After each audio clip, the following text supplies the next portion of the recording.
नमस्ते। कवि और उसकी कृति कार्यक्रम में मैं मधुरा आपका तहे दिल से स्वागत करती हूँ। दोस्तों, मैं आपसे पूछना चाहती हूँ, क्या आपको खुला आसमान, बहारें, फूलें और ये सब चीज़ें पसंद हैं? जहाँ पे बहुत ही बहार हो, जहाँ पे बहुत सुंदर उद्यान हो, नदी और सागर का संगम हम अपनी आँखों से देख सकते हैं। ये सब चीज़ें आपको पसंद हैं? क्यों नहीं पसंद होगी, हम सबको पसंद है। इसलिए तो हम बहुत सारी जगहों पे घूमने जाते हैं। लेकिन मैं आपसे पूछना चाहती हूँ, क्या हम ये प्रकृति सौंदर्य अपने आसपास ही महसूस कर सकते हैं? क्यों नहीं महसूस कर सकेंगे? दरअसल हम कर सकते थे, लेकिन आजकल हमने हवा को, इस वातावरण को, इस प्रकृति को इतना प्रदूषित किया है कि हम उस सौंदर्य से वंचित हो जाते हैं। तो ये प्रकृति सौंदर्य बरकरार रखने के लिए हम क्या कर सकते हैं? हम चाहे तो बहुत कुछ कर सकते हैं।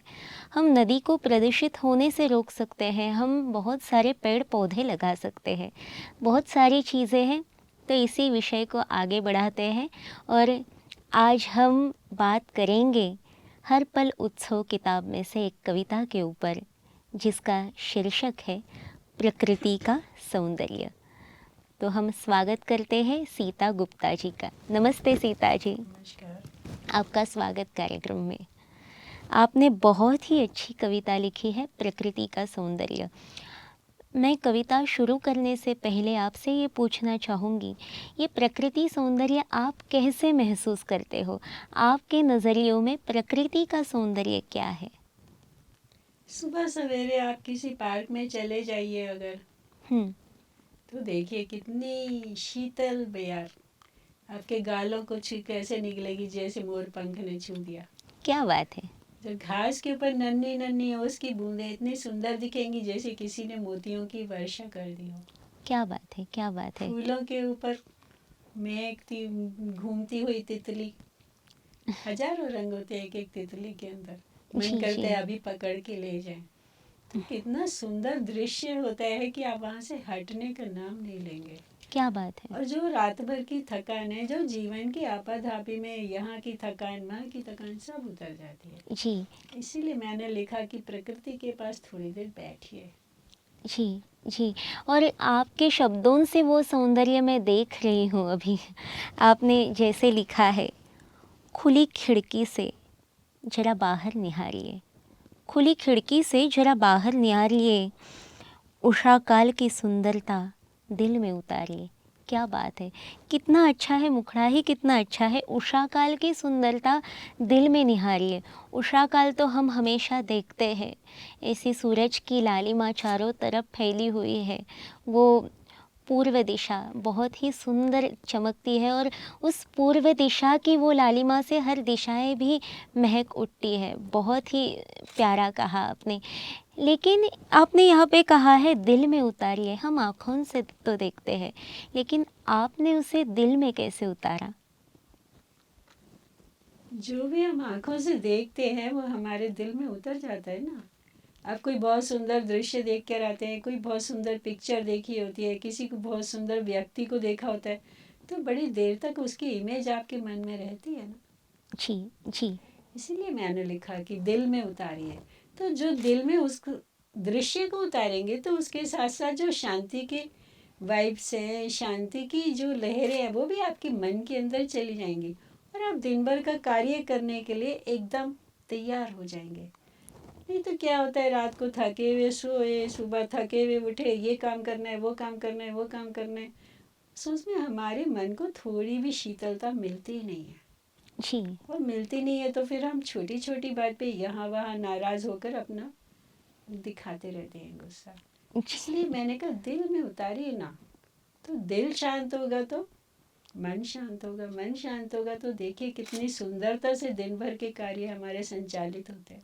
जी बिल्कुल। लेकिन आपने खुली खिड़की से जो कहा है, क्या ये खिड़की सिर्फ हमारे घर की खिड़की है या मन की भी खिड़की है? ये दोनों खिड़कियाँ। खिड़की केवल एक प्रतीक मात्र है ना। जी जी। जब आप पार्क में टहल रहे हैं तब तो खिड़की नहीं है, बिल्कुल। आँखियों की खिड़की से झाँकिए जब, क्या बात है! ये तो बहुत ही सुंदर खिड़की है अँखियों की। सब कुछ वहीं से तो अंदर जाता है। जी, और आपने भी वो अँखियों की खिड़की खुली रखी है, इसलिए ये आप सौंदर्य आप महसूस कर सकती है।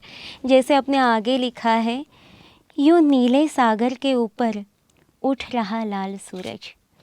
यूँ नीले सागर के ऊपर उठ रहा लाल सूरज, नीचे शीतल जल, ऊपर आग का अग्रज।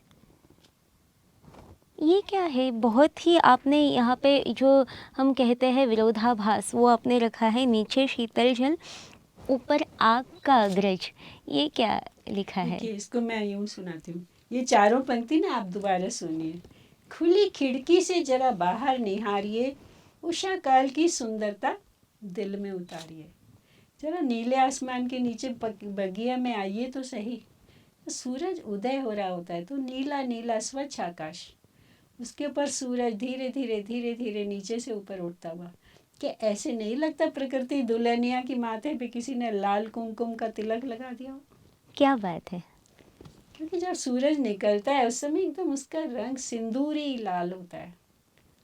उस दृश्य को जरा आंखों में भर लीजिए ना, तो नीचे से ऊपर ऊपर ऊपर धीरे धीरे सूरज उठता है और उसकी लाल रंग में से जो सुनहरी सुनहरी किरणें निकलती हैं, ऐसे लगता है ना पूरे आकाश में सोना बिखर गया क्या बात है! क्या बात और है! कोई दुल्हन सजी हुई बैठी जिसके माथे पे लाल कुमकुम का बड़ा सा तिलक सज रहा है।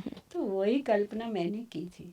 दूसरा मैंने कहा है, यूं नीले सागर के ऊपर उठ रहा है लाल सूरज, नीचे शीतल जल, ऊपर आग का अग्रज। एक बार मस्कट में थी तो वहाँ हम ना सूर्योदय देखने गए थे। हुँ, बहुत बड़ा मैदान था, वहाँ उसके किनारे जाकर हमने सूर्योदय देखा था। जी, तो वहाँ का सागर इतना स्वच्छ है कि जब आप नाव में बैठकर जाते हैं तो नीचे के जल के अंदर सब साफ दिखता है। जी, यहाँ हम देखते हैं पर्यटक लोग जहाँ भी पिकनिक मनाते हैं वहीं पर सब कचरा फैला के अपनी पिकनिक मना के घर चले जाते हैं। जी, जी। लेकिन वहाँ ऐसी व्यवस्था नहीं है। जिसको जो खाना हो अपना झोला साथ में लेकर आता है, सब वहाँ से समेट के अपनी गाड़ी में रख के लेके जाता है। इसलिए वहाँ के जो समुद्र तट हैं इतने स्वच्छ हैं कि आप नंगे पैर भी चलेंगे तो आपको आनंद आएगा। अच्छा, क्या बात है! तो हमने देखा जब सूरज सुबह सुबह सुबह सुबह उठता था ऊपर को तो ऐसे लगता था नीचे से भी जल के अंदर से एक लाल बिंदी ऊपर ऊपर ऊपर जा रही है। जी, तो वही मैंने लिखा, यूं नीले सागर के ऊपर ऊपर उठ रहा लाल सूरज, क्योंकि सूर्योदय जब होता है तो एकदम सिंदूरी लाल कलर का होता है। नीचे शीतल जल, ऊपर आग का अग्रज। अग्रज कहते हैं बड़े भाई को। बड़े भाई को, हाँ। तो सुबह जब सूरज निकलता है तब एकदम शीतल होता है। उस हुँ, समय उसके अंदर गर्मी नहीं होती है, बस रंग सिंदूरी होता है। जी, तो फिर जब वो धीरे धीरे धीरे धीरे ऊपर उठता जाता है, दिन की तपन उसको मिलती जाती है, प्रकृति उसको ऊर्जा देती जाती है, तब वो गर्म होता है। तो इसीलिए मैंने कहा जल शीतल और ऊपर सूर्य आग की तरह तपता हुआ। क्या बात है! क्या बात है! बहुत ही खूब लिखा है। आगे आपने कहा है, आग पानी विरोधी है, आग पानी विरोधी है, पर सुनहरे आकाश के वाहक। श्यामल काले बादल, वसुंधरा पर जलदायक। ये सुनहरे आकाश के वाहक, आग पानी विरोधी है पर सुनहरे आकाश के वाहक, श्यामल काले बादल वसुंधरा पर जलदायक। ये पानी विरोधी है और सुनहरे आकाश के वाहक, ये क्या है? लेकिन आग पानी विरोधी हैं पर सुनहरे आकाश के वाहक। हम्म, जल और अग्नि एक दूसरे के विरोधी है ना। हाँ हाँ हाँ, अग्नि कहीं सुलग रही हो, उस पे आप जल डाल दीजिए, बुझ जाएगी। जी जी, और जल के अंदर अगर आप अग्नि जलाने की कोशिश करेंगे तो नहीं जलेगी। अच्छा अच्छा, हाँ, तो जल और अग्नि एक दूसरे के विरोधी हैं। जी जी, लेकिन सुबह जब सूरज उगता है तो नीचे शीतल जल है और ऊपर सूरज की अग्नि है, हाँ, तो एक दूसरे के साथ समन्वय रखती है ना प्रकृति। जी जी, यही बिल्कुल, मैंने कहा, श्यामल काले बादल वसुंधरा पर फलदाय जलदायक। और जब उमड़ घुमड़ के बदरिया काली बरसती है तो पहले तो आकाश काला हो जाता है ना, जी जी, लेकिन जब बरसती है तो क्या लगता नहीं है चांदी की बूंदें बरस रही है। बिल्कुल सही कहा, बिल्कुल सही कहा। तो वसुंधरा, पूरी वसुंधरा पे जलदायक हो ना, चाहे वो रेगिस्तान हो, चाहे वो का हरा भरा उद्यान हो, कोई जंगल हो, कोई पहाड़ हो, तो वो मैंने लिखा है। इसीलिए मैंने नीले सागर के ऊपर उठ रहा लाल सूरज, अगर आप उसको थोड़ी देर खड़े होकर देखेंगे ना तो आप इतने खो जाएंगे उसकी सुंदरता में कि वहां से हटेंगे नहीं। और ये 1-2 मिनट का कार्य नहीं होता, थोड़ा समय लेकर जाइए, जी, ये बिल्कुल सही कहा।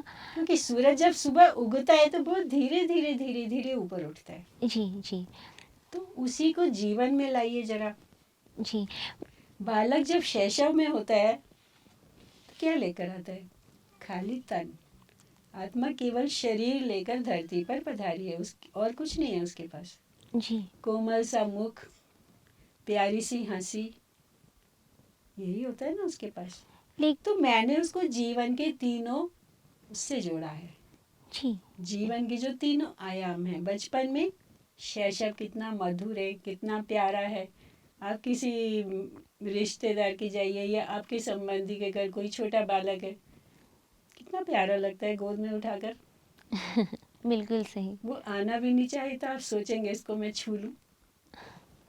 जी, उसकी जी, मादक हंसी कितनी सुंदर लगती है, कितनी मधुर लगती है।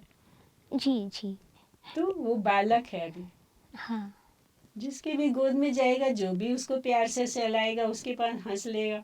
जी, तो ऐसे ही सूरज है, अच्छा, नीचे उसके जल है, ऊपर आकाश है, लेकिन फिर भी धीरे धीरे बच्चे की तरह आराम से ऊपर आ रहा है। क्या बात है, तो क्या ऐसे ही मैं, ये हो गया शैशव काल।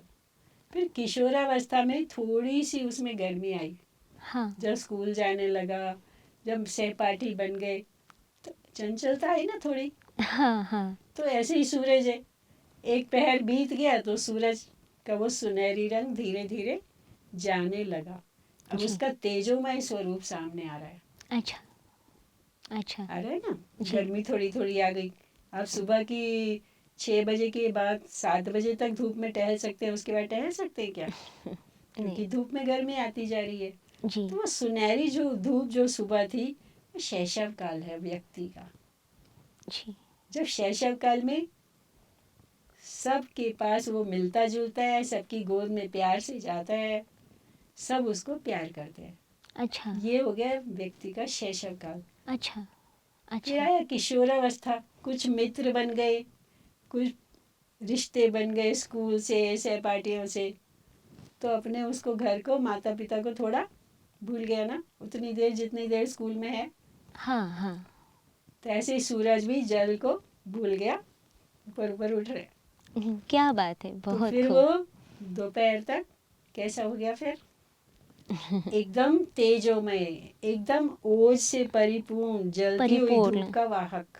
परिपूर्ण, हाँ, तो युवावस्था मेरी वही अवस्था है हर एक क्या की, बात है, तरुणाई में, जब उसके पास पूरी शिक्षा भी है, शरीर में पूरी शक्ति भी है, हाँ, मेहनत करके अर्निंग करने की, हाँ, और पूरा यौवन खिला हुआ है, तो रूप भी है, तो धन भी है, रूप भी है, शक्ति भी है, जब उसके पास सारी चीजें।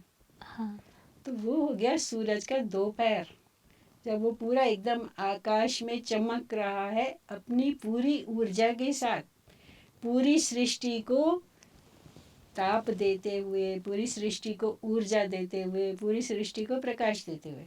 क्या बात है, तो व्यक्ति भी यौवन काल में कैसा होता है? जितना चाहे सबको दे सकता है, उसके पास शक्ति है, जी, उसके पास धन है, जी, उसके पास शरीर की शक्ति है, रूप की शक्ति है, पद की शक्ति है, धन की शक्ति है। क्या बात तो है, अगर वो चाहे सूरज की तरह बांटना, तो कितने कुछ लोगों को बांट सकता है। ये मेरी कल्पना के अंदर था, इसलिए मैंने सूरज के रूप को शैशव से, यौवन से जोड़ा है। और फिर आ जाइए प्रौढ़ावस्था की तरफ, जी, जब जीवन थोड़ा थकने लगता है, हाँ, हाँ, तो सूरज जब ढलने लगता है, हाँ, तो फिर वही सिंदूरी रंग आ जाता है। जी, आप संध्या काल को देखिए जरा, वातावरण एकदम शांत होगा। जी। अस्ताचलगामी सूर्य को देखिए, फिर वही धीरे धीरे अपना ओजस्वी रूप हम्म हम्म हम्म। छोड़ देता है ना। जी धूप जी की गर्मी कम हो गई, जी हो जी जाती है ना। जी बिल्कुल। धूप की गर्मी कम हो गई, रंग फिर से वो तेजोमय चमकता हुआ सूरज नहीं, अभी वो धीरे धीरे धीरे धीरे सुनहरी रंग लेता जा रहा है। जी तो जैसे मैं आया था जीवन में, कोई भी मानव, कोई भी जीव जैसे बचपन में आया था, उसने जाना भी वैसे ही है। क्या बात है। तो वैसे उसी रूप में सूरज आता है, उसी रूप में जाता है। जो जन्म के बाद पाया, वो सूरज ने यहीं छोड़ा। ओजस्विता पाई थी, छोड़ी। तपन पाई थी, छोड़ी। प्रकाश पाया था, छोड़ा। अच्छा। ऐसे ही हमने भी जो धरती माँ के पास आने के बाद लिया है, सब यहीं छोड़ना है। क्या बात है, बहुत ही बड़ी बात कही आपने। तो ये अगर मन के अंदर विचार रहे, तो सूरज के उसमें रहता ही है ना, तभी तो वो दिन भर बांटता रहता है। क्या किसको बात। धूप दूं, किसको रोशनी दूं, ऐसे तो नहीं सोचता ना। बिल्कुल सही। आपकी खिड़की पे पर्दा भी लग रहा है, जरा सा हटाइए, सूरज की किरण अंदर आ जाएगी। सही है, सही है। तो ऐसे ही मैं भी बांटती रहूं ना, जब तक मेरे पास यौवन है, मेरे पास शक्ति है, मेरे पास सारी तरह की शक्तियां हैं ना। तो इसको मैंने जीवन के तीनों आयाम से जोड़ा है। जब ढलने लगा, फिर भी उसने क्या किया, चंद्रमा को अपनी रोशनी दे दी। तो मेरे पास भी जाते जाते भी जो कुछ है, धन है नहीं है, दूसरे धन तो हैं। किसी के पास शिक्षा का धन है, किसी के पास अनुभवों का धन है, हाँ हाँ। किसी के पास सीख का धन है, किसी के पास हुनर का धन है। क्या मैं सब अगली पीढ़ी को देकर जा सकती हूँ ना। जी जी बिल्कुल बिल्कुल। तो प्रत्येक व्यक्ति का यही, मेरे लिए हिसाब से यही उसको करना चाहिए। इसलिए मैंने सूरज के तीनों रूपों को मानव के तीनों रूपों से जोड़ा है। बहुत ही अच्छा। तो वो जब चला जाएगा, फिर लोग अगले दिन देखेंगे ना सूर्योदय। उस जी दिन के लिए तो फिर चंद्रमा प्रधान हो गया ना। जी तो जी। मैं भी अगली पीढ़ी को चंद्रमा बना जाऊं ना, अपनी रोशनी धन की, अपनी रोशनी शिक्षा की, अपनी रोशनी अनुभवों की, उसको बांट के जाऊं। क्या बात है, क्या बात है। ये मेरा विचार था इसके अंदर। बहुत ही अच्छा। और मैं देख रही हूँ कि वो प्रकृति सौंदर्य का सिर्फ आपने आनंद नहीं उठाया, तो उसे महसूस किया है। तो मैं ये जानना चाहती हूँ, ये महसूसता आप में से आप में कैसे आई? क्योंकि हम भी ये सब देखते हैं, लेकिन हमारे मन में इतने विचार नहीं आते हैं। तो ये आपने इतना महसूस कैसे किया? इसे इतने दिल से कैसे जाना? तभी तो कहते हैं, जहाँ ना पहुंचे कवि, रवि वहाँ पहुंचे कवि। जी, ये तो बात तो सही है। कवि अपनी कल्पना में बहुत कुछ ले आता है ना। जैसे चित्रकार अपनी चित्रकला की कल्पना में कितने सुंदर रंग उकेर देता है। संगीतकार छोटे से गीत को कैसे धुन में बांधकर आपके मधुर लहरियों में खो जाते हो आप उसके। तो सबके पास अपना कलर है ना, अपना रंग है, अपना हुनर है दर्शकों। तो लेकिन उसी तरह मैं ऐसा सोचती हूँ कि ये सूरज जो है वो आपने कहीं देखा होगा। आपने कहाँ का सूर्योदय देखा है? नहीं, आप भूल गए शायद। मैंने अभी बताया था कि हम मस्कट में थे, वहाँ हमने एक मैदान में जाके सूर्योदय देखा था। और हमने रामेश्वरम में भी सूर्योदय देखा है हाँ, जाकर। वही कह रही हूँ, आपने बताया तो था, लेकिन ये कहीं एक जगह का सूर्योदय नहीं हो सकता है। आपने बहुत कई जगह पे सूर्योदय या सूर्यास्त अलग अलग तरीके से, अलग अलग ढंग से देखा होगा। इसलिए मैंने पूछा कि ये आपने कहाँ कहाँ महसूस किया। आप तो बहुत घूमे होगे ऐसा मुझे लगा। हाँ, बहुत तो नहीं, लेकिन हाँ विदेश में कई जगह घूमे हैं। अच्छा दुबई गए हैं, मस्कट गए हैं, शारजा गए हैं, अच्छा अबू धाबी गए हैं। अच्छा दुबई के जितने भी वो सातों वो हैं वहाँ गए हैं, मस्कट गए हैं। अच्छा। तो और अलग अलग जगह पे अलग अलग तरीके से आपने ये सूर्योदय सूर्यास्त महसूस किया, या फिर कैसे? मुझे बताइए ना, उसकी कोई मज़ा बताइए। उसका मजा क्या, सूर्योदय का इतना सारा मजा तो अभी हम बताए सूर्योदय का मज़ा है, लेकिन अलग अलग जगह पे सूर्योदय का अलग अलग मज़ा अगर आपने महसूस किया होगा तो उसके बारे में कुछ जैसे बताइए। अभी मैंने मस्कट का सूर्योदय आपको बताया, हाँ अभी रामेश्वरम पे आ जाइए। हाँ तो रामेश्वरम क्या है, भारत का एकदम दक्षिणी छोर। जी जी तो एकदम किनारे पे खड़े होके देखिए तो ऐसे लगता है कि बिल्कुल हम कहाँ खड़े हैं, एकदम भारत के नीचे के छोर पर। जी। जैसे धरती मेरे को कह रही है अगर थोड़े से भी आगे गए तो समुद्र में डूब जाओगे। अच्छा अच्छा, क्या और बात। वहां पर भी एक छोटा सा कन्याकुमारी का मंदिर बना हुआ है। जी जी अगर रामेश्वरम से केप ऑफ कन्याकुमारी आप चले जाएं जी जी। तो कितना सुंदर हमारा देश है। बिल्कुल। भारत को भगवान ने जितनी सुंदरता दी है दुनिया के किसी देश को नहीं दी। जी भारत को जितनी ऋतुएं दी हैं दुनिया के किसी देश को नहीं दी, क्योंकि परमात्मा की अवतरण भूमि है ना। अवतरण भूमि और ये प्राचीन स्वर्ग है और अभी भी हमें उसे स्वर्ग जैसा तो बनाना स्वर्ग है। भी इसीलिए है ना, परमात्मा की अवतरण भूमि है। जी जी बिल्कुल, और स्वर्ग में ही वो तो साधारण अवतरित जगह होते में तो नहीं आएगा। हैं। बिल्कुल नहीं आएगा। 6 ऋतुएं केवल भारत में हैं। जी जी बसंत भी है, हेमंत भी है, शिशिर भी है, शरद भी है, ग्रीष्म भी है, वर्षा की रिमझिम भी है। जी। नहीं तो किसी देश में देखिए पूरे समय सर्दी हो रही है, किसी देश में पूरे समय गर्मी हो गर्मी रही हो है। रही है। अफ्रीका में जाइए पूरे समय गर्मी है, अंटार्कटिका में चले जाइए बर्फ की चादर मिलेगी। तो भारत को उसने जितना नवाजा है सब चीज़ों से, क्या किसी और देश को नवाजा है? बिल्कुल, बहुत ही दिलचस्प बात कही आपने। और आगे भी कितना प्यारा लिखा है आपने। प्रकृति के हर दृश्य में प्रेम भरा सुंदर मिलन। प्रकृति के हर दृश्य में प्रेम भरा सुंदर मिलन। देखे क्षितिज के पार अवनी अंबर का आलिंगन। क्या बात है। प्रकृति के हर दृश्य में आपने प्रेम भरा मिलन कैसे देखा भला। प्रकृति के हर दृश्य में प्रेम भरा मिलन। सुबह आपने किसको मिलते देखा? जल को, सूर्य को और धरती को। अभी संध्या को देखिए, सूरज जब नीचे जा रहा है, जिस धरती माँ की गोद से ऊपर आया था उसी में वापस जा रहा है। पंछी जहाँ अपने घोंसलों से निकलकर दिन भर उड़ रहे थे, अभी वापस अपने घर को जा रहे हैं। किसान जब खेतों में हल चलाता है, सुबह अपने बैलों को लेकर जाता है।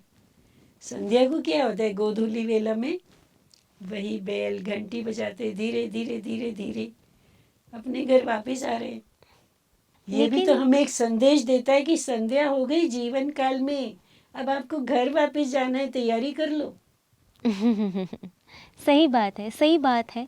लेकिन प्रकृति के हर दृश्य में हम देखते हैं कि हर जगह पे ये मिलन है, तो हम ये ऐसा मिलन परमात्मा के साथ क्यों नहीं कर पाते, इतना सुंदर मिलन। हम भी तो एक प्रकृति का भाग है। तो प्रकृति में आप परमात्मा को अनुभव करिए ना। अच्छा अच्छा, भला वो कैसे करें। जब आप समुद्र के किनारे खड़े हैं, जरा शीतल जल में थोड़ा सा पाँव बढ़ाइए। अच्छा। कैसे लहरें देखिए आपके पैरों के ऊपर से ऐसे निकल आएंगी, जैसे किसी ने रेशम की चादर पाँव पे डाल दी हो। ऐसे कोमल स्पर्श होगा उसका। जी जी, सो तो होता है, लेकिन परमात्मा अनुभूति इसमें तो कैसे करें। परमात्मा ने ही तो रचना की प्रकृति की। अच्छा। तो वो ही मेरे पैरों को छू रहे ना प्यार से। बच्चे, पैरों में शक्ति भर लो, भागते जाना है। अच्छा, कितना प्यारा कहा आपने, कितना सहज उदाहरण दे के स्पष्ट किया। और देखे क्षितिज के पार अवनी अंबर का आलिंगन। ये जो हम देखते हैं क्षितिज के पार अवनी अंबर का आलिंगन, ये क्या है, इसे आपने कैसे महसूस किया। जब हम एरोप्लेन में आते हैं हाँ तो आप देखना, दिखेगा। हाँ, वो तो है बादल, लेकिन हम देखते हैं, लेकिन इतने बादल छाए हुए रहते हैं, लेकिन ये आपका नज़रिया अलग होता है कि आप वो सब महसूस कर पाते हो। लेकिन इसे आप अगर अधिक स्पष्ट करेंगे तो हम हमारे ऐसे भी दर्शक हो गए जिन्होंने कभी ऐसा प्रयास नहीं किया होगा, ऐसा प्रवास नहीं होगा उनका। तो थोड़ा सा स्पष्ट कीजिए ना उसे। दर्शकों, आप मधुरा जी की बात से सहमत है? मेरे ख्याल से तो बहुत सारे दर्शकों ने किया भी होगा। हाँ आजकल तो लोग विदेश घूमते रहते हैं, या जी, अपने ही देश में देखिए ना। लेकिन जरा कैसा गंगा है, के ऊपर हाँ लक्ष्मण झूले पे चले जाइए, जब नीचे झांकेंगे तो पानी इतना स्वच्छ होगा कि नीचे गोल गोल पत्थर ऐसे दिखते हैं जैसे किसी ने शिवलिंग के ऊपर जल चढ़ा दिया हो। इतने गोल गोल पत्थर शिवलिंग की तरह नजर आते हैं, उसके ऊपर पानी। प्रयागराज में चले जाइए, जो तीनों नदियां मिलती हैं, आप देखिए दूर से गंगा अलग दिखाई देती है, गंगा की धारा, यमुना की श्यामल धारा दूर से ऐसे दिखाई देती है जैसे दो रेखाएं पास पास से गुजर रही हैं। क्या बात है। सरस्वती को तो कहा ही जाता है गुप्त। तो ऐसे दूर को जब देखेंगे संध्या काल में या उषा काल में, तो आपको दिखेगा नीचे धरती है, ऊपर आकाश है, दोनों का मिलन हो रहा है। बहुत ही सुंदर। अवनी कहते हैं पृथ्वी माँ को, और अंबर कहते हैं आकाश को। जी तो जब हम एरोप्लेन में आ रहे थे तो मैं ज़्यादातर इसलिए दोपहर वाली फ़्लाइट लेती हूँ, क्योंकि मुझे वो दृश्य देखने में बड़ा आनंद आता है। तो एकदम लाइन दिखाई दे रही थी संध्या के समय अच्छा, कि क्या ऐसे बात है। ये धरती है और ये आकाश है। बाकी तो धरती भी असीम है और आकाश भी असीम है, आप कहीं रेखा तो खींच ही नहीं सकते। जी बिल्कुल, जी बिल्कुल। आपने कहा वो अच्छा किया, क्योंकि कैसा है, आपने सही कहा कि हमारे दर्शक आजकल ऐसे हैं कि वो घूमते ही रहते हैं, हम भी बहुत घूमते हैं। और आजकल ऐसा है कि उसे फ़्लाइट से जाना ही हमें ज़्यादा कंफर्टेबल लगता है, क्योंकि हम जल्दी पहुंच जाते हैं। लेकिन ऐसे भी हमारे दर्शक होंगे, वो गरीब है, वो जा नहीं सकते फ़्लाइट से। तो आपकी नज़रियों से उन्होंने वो सब दृश्य देखा, ये बहुत बड़ी बात है। तो बहुत ही अच्छा आपने कहा, बहुत ही प्यारी बातें हमें बताई। प्रकृति का सौंदर्य हमने देखा तो था, लेकिन आपकी आँखों से महसूस हमने किया, ऐसा मैं कहूँगी। और बहुत ही सुंदर है, आप प्रकृति का सौंदर्य बहुत बड़ा है, वो आपने जैसे कहा असीम है, वो सौंदर्य ख़त्म नहीं होगा। ऐसे एक एपिसोड में तो बिल्कुल ही नहीं हम उसके बारे में जान सकते हैं। आगे भी आपने बहुत अच्छी कविता लिखी है, तो अगले एपिसोड में हम जब मिलेंगे तो उसके ऊपर बात करेंगे। फिलहाल बहुत बहुत धन्यवाद सीता जी। दोस्तों, कवि और उसकी कृति कार्यक्रम में आज हमने जाना प्रकृति सौंदर्य के ऊपर। ये प्रकृति का सौंदर्य जो है वो इतना विशाल है, इतना असीम है। इसमें कितनी बातें हैं। इसमें सूरज की लालिमा है, इसमें आकाश की विशालता है, इसमें धरती और अंबर का मिलन है। ये आज सब हमने देखा नहीं, देखते तो हमेशा है। आज हमने महसूस किया, सीता गुप्ता जी की आँखों से, उनके नज़रिए से हमने महसूस किया। तो आगे भी हम ये महसूस करेंगे। अगले एपिसोड में हम जब मिलेंगे तो उर्वरित कविता का जो भाग है उसके ऊपर हम प्रकाश डालेंगे। फिलहाल बने रहिए। नमस्कार।